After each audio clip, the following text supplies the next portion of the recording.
Have you ever felt like no matter what you do, how hard you try to be seen, to be heard, it's as if the world keeps looking right through you, like you were born to carry something sacred, but somehow life has forced you into silence? What if I told you that wasn't a mistake? They didn't ignore you by chance. They studied you. They watched how you moved, how you questioned, how you prayed, and they knew, before you even knew, that if your spirit ever fully awakened, you would become a threat. Not to the people around you, but to the systems that survive on spiritual blindness. That's why the attacks didn't come when you failed. They came every time you got close to truth. You've always carried something, a presence, a strange peace in the middle of storms. You've had dreams that felt too real to be fantasy. You've woken up in the middle of the night, not from fear, but from something stirring deep within. That wasn't just anxiety.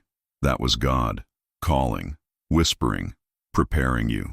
This isn't just another motivational video. This isn't self-help or positive affirmations.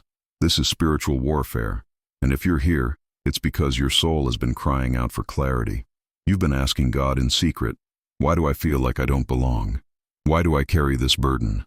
Why does life feel heavier for me than for others? And here's the truth. Because you were chosen. Because your pain has a purpose. Because your silence was not weakness. It was divine strategy. You've been hidden on purpose. The enemy doesn't attack the ordinary. He attacks those marked by God. You weren't just ignored. You were silenced so that your awakening wouldn't trigger others. Because when one chosen soul wakes up, the ones around them start to question. And when they start to question, they begin to pray. And when they begin to pray, the lies start to fall. Maybe you felt like something has been holding you back your whole life. Like every time you stepped into your calling, something invisible pushed you down. That's not coincidence. That's spiritual interference. Because the moment you begin to walk in the truth of who you are in God, hell loses ground. And you've known this. You've felt the resistance. You've felt the tension in rooms when you speak. You've seen how people look at you like you're too intense, too emotional, too deep. But they don't understand that your depth comes from the hours you've spent in silence, in prayer, in spiritual battle. While they were asleep, you were in the fire. And now, something is waking up inside of you. This is not the time to shrink. This is not the time to explain yourself to people who were never assigned to understand you. This is the time to return to the altar, to kneel before God and say, use me, show me, send me. Because there is a remnant rising. A generation that won't be silenced anymore. A people who were broken but not destroyed, tested but still standing, ignored but never forgotten by heaven. And if you're watching this right now, it means your silence has expired. Heaven has been watching. God has been shaping. And the moment has come for everything hidden to be revealed. Not for fame, not for likes, but because the kingdom needs your voice. Not your perfection, not your performance, your obedience. So before we move forward, take a breath. Let this sink in. This isn't just a message, it's a mirror. Look into it. Because what's coming next will either break you open or wake you up. If there's even a small part of you that's ever felt the world was trying to silence you, then this video is the confirmation you've been waiting for. Don't scroll past this. Share it with someone who needs to remember who they are. Subscribe right now, because here, you're not alone anymore. His name was Michael, and from the time he was just 5 years old, he could see things other kids didn't. Lights would flicker in his room, no explanation. Sometimes soft, other times pulsing, like they were trying to speak. He'd feel cold air in a room full of heat. He'd walk into buildings and feel like something was watching him. He didn't know what to call it at the time. All he knew was that it felt real, too real. He told his dad once about the lights. The man laughed it off and told him to stop watching weird movies. His mom said nothing, but later that night, he heard her crying in the kitchen.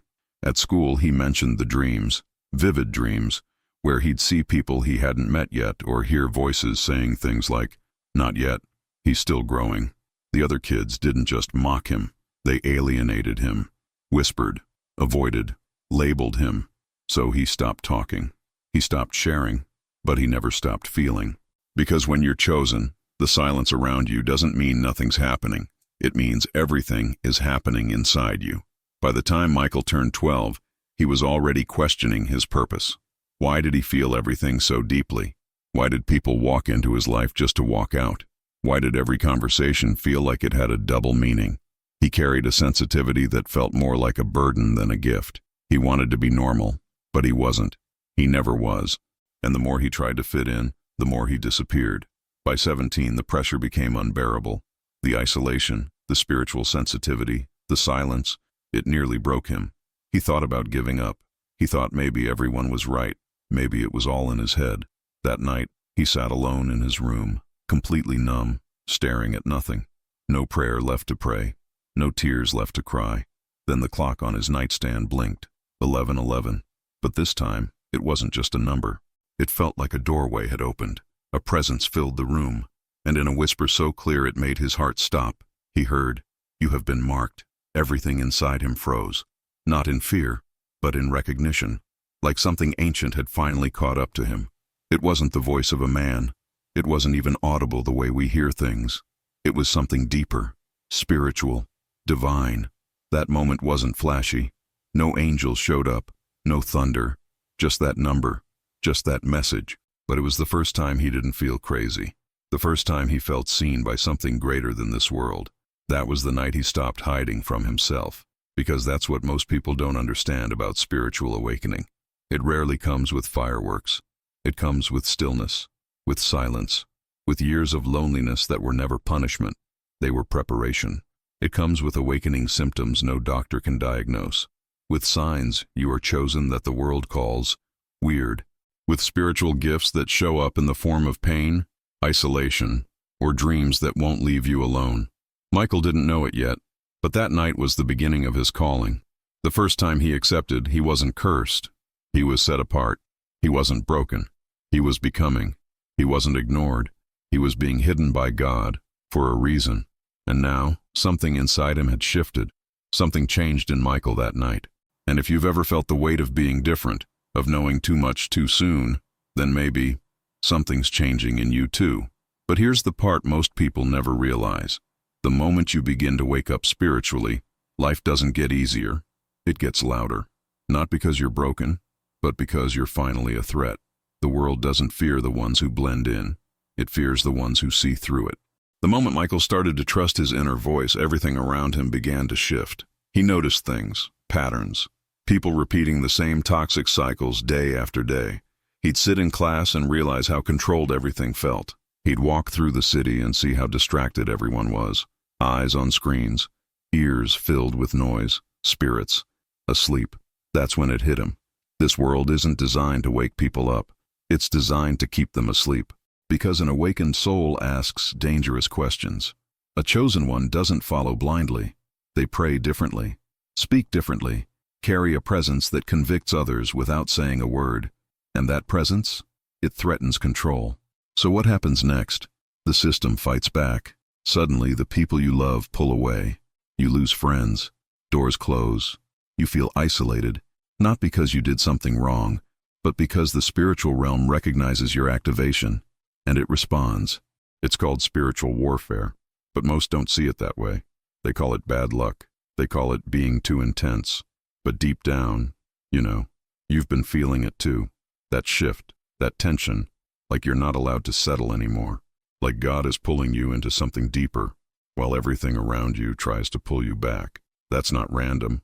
That's a divine protection disguised as rejection. And this system, it knows how to keep you small. It uses shame, doubt, fear of being too much.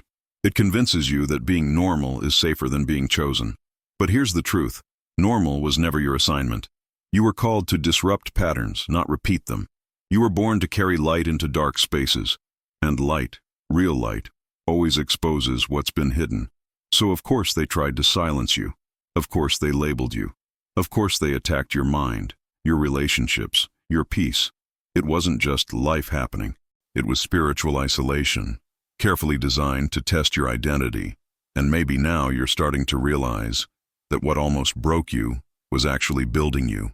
So if this sounds like your story, if something inside you has been screaming quietly beneath the surface, this is your moment. No more pretending, no more shrinking. Just type it below. Now I see. Don't explain. Don't overthink. Just write it, because the ones who know will recognize you. Maybe you've spent years thinking your pain was punishment, that the silence meant you were forgotten. that the way people treated you reflected your worth. But here's the truth no one told you. You were hidden, not rejected, covered, protected. And now that you're waking up, everything is starting to make sense. You were never ordinary. What you carry isn't normal. It's light, raw, unfiltered, divine. And the thing about light is, it makes darkness uncomfortable. That's why the attacks came when they did. Not because you were weak, but because you were getting stronger. Not because you lost your way, but because you were stepping into it. Every closed door, every betrayal, every quiet season where you thought God had left was training, strategic, a prophetic message encoded in your suffering. You weren't being punished, you were being positioned. See, chosen ones don't just have potential, they carry assignments. They are born with awakening power inside them. That's why your life never fit the mold. That's why you always felt too deep, too intense, too sensitive, because your spirit was never meant to operate on shallow levels. You were called to walk in higher places, but with that calling comes weight. And now, you're starting to remember the dreams that wouldn't go away, the way you could walk into a room and feel the atmosphere shift, the prayers you've prayed in secret that somehow came back as open doors. You didn't imagine any of it. You were being prepared, and that preparation came with fire, pain that purified, silence that tuned your ear to God's frequency, loss that forced you to rely on divine provision. This wasn't coincidence, it was spiritual architecture. Your story was built on purpose, for purpose, because what you carry is dangerous, to fear, to conformity, to systems built on lies. You are a living contradiction to the narrative this world wants to sell. You're not a mistake, you're a messenger. And every time you choose to rise instead of shrink, you threaten the balance of darkness. That's why the attacks feel personal, because they are. That's why you've been misunderstood, because you speak a language not everyone is meant to understand. That's why some people walk away when you get honest, because your honesty exposes what they've been running from. And still, here you are, still standing, still breathing, still waking up, and now it's your turn to see yourself for who you really are, not a victim of life, but a weapon of light. You don't just walk into rooms, you shift them. You don't just survive battles, you end bloodlines of pain. You are a threat to every lie that ever told you to sit down, shut up, or play small. So here's what I'm asking you to do. Don't keep this to yourself. Someone out there is right where you were. Someone is suffocating in silence, waiting for a sign. Share this video with the one you know is awakening.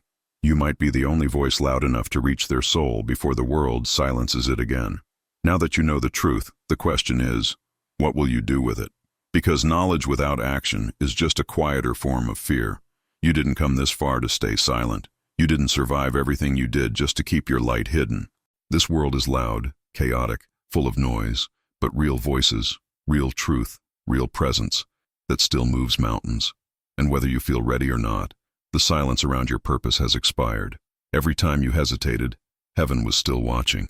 Every time you thought you were falling apart, God was gathering the pieces in secret. But He can't use what you keep buried. The darkness fears exposure, but you were born to expose it. You weren't called to be liked. You were called to carry light. And carrying light means you will be misunderstood. You will be misquoted. You will be tested. But you cannot be stopped. Your awakening isn't a phase. It's not a spiritual trend. It's a divine marking that doesn't wear off when life gets hard. And no matter how much you wish you could go back to normal, the truth is, there's no unseeing what you've seen. There's no off switch for the spirit once it opens. That tug in your chest, that restlessness that doesn't go away, that's purpose, rising. That's destiny, knocking. And yes, stepping into it will cost you something. Comfort, familiarity, approval. But what you'll gain in return is clarity, alignment, divine power, and the unshakable peace of knowing that you're finally walking in what God built you for. You are not just a person with a story. You are a messenger with a mission. You don't just believe, you embody the shift. You don't just hope, you carry prophetic fire. The silence was never about you being forgotten. It was God setting the stage for the moment your voice would no longer be optional. This is that moment. Now people will watch. Some will listen. Others will attack.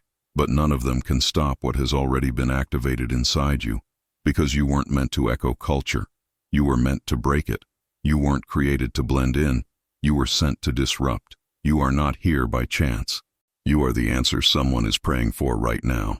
And if that weight feels heavy, it's because it's real. Because chosen ones don't just carry words, they carry atmospheres. They carry authority. And the silence that tried to bury you just became the soil that God will use to launch your voice. So no, it won't be easy, but it will be worth it. Because when a soul like yours wakes up, it doesn't just change you, it changes generations. And if you felt something in this video that shook you, if something finally clicked, if something deeper than words started rising inside, don't keep that to yourself. Say it, claim it, declare it. Go to the comments right now and type this: I am what's left.